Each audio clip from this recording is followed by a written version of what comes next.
بسم اللہ الرحمن الرحیم۔ السلام علیکم ورحمۃ اللہ وبرکاتہ۔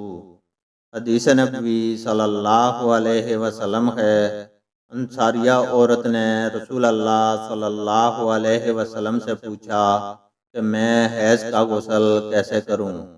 آپ صلی اللہ علیہ وسلم نے فرمایا کہ ایک مشک میں بسا ہوا کپڑا لے اور پاکی حاصل کر۔ یہ آپ صلی اللہ علیہ وسلم نے 3 دفعہ فرمایا۔ پھر نبی کریم صلی اللہ علیہ وسلم شرمائے اور آپ صلی اللہ علیہ وسلم نے اپنا چہرہ مبارک پھیر لیا یا فرمایا کہ اس سے پاکی حاصل کر۔